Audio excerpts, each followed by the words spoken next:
नमस्कार, मेरा नाम है डॉक्टर तने गर्ग।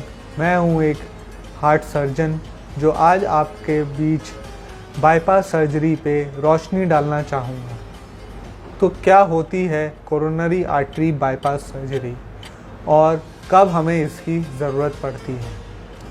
तो मैं आपको बताना चाहूँगा कि कोरोनरी आर्टरी बाईपास सर्जरी हमारे हृदय की जो धमनियाँ होती हैं, जो हृदय को ऑक्सीजन और पोषण 24 घंटे देती हैं, उनमें अगर कोई रुकावट आती है तो उसे ठीक करने के लिए ये सर्जरी की जाती है।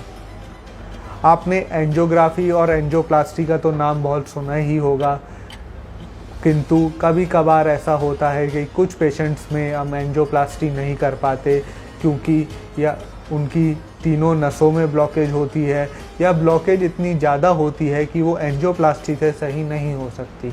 तो फिर हमें उन पेशेंट्स में बाईपास सर्जरी करनी पड़ती है। बाईपास सर्जरी सुनने में तो एक बहुत ही जटिल सर्जरी लगती है पेशेंट के लिए भी और सर्जन के लिए भी, लेकिन आजकल इतने टेक्नोलॉजिकल एडवांसमेंट हो गए हैं कि बाईपास सर्जरी पेशेंट के लिए और सर्जन के लिए दोनों के लिए सरल बन चुकी है। बाईपास सर्जरी में कोरोनरी धमनी में जहाँ भी रुकावट होती है उसके आर पार हम एक बाईपास ग्राफ्ट लगा देते हैं। ये बाईपास ग्राफ्ट या तो हम छाती में से लेते हैं या पैर में से लेते हैं।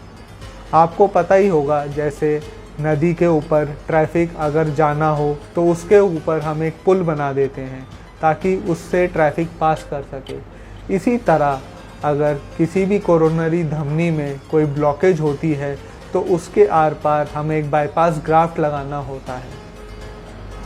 पिछले कुछ वर्षों में ये बाईपास ग्राफ्ट पैर की शिराएं होती थी जिसे हम रिवर्स सैफनस वेन ग्राफ्ट कहते थे, लेकिन आजकल हम टोटल आर्टेरियल ग्राफ्टिंग में विश्वास रखते हैं। इसमें हम जो आर्टरी होती है, इंटरनल मेमोरी आर्टरी, वो हमारी छाती की हड्डी के पीछे होती है।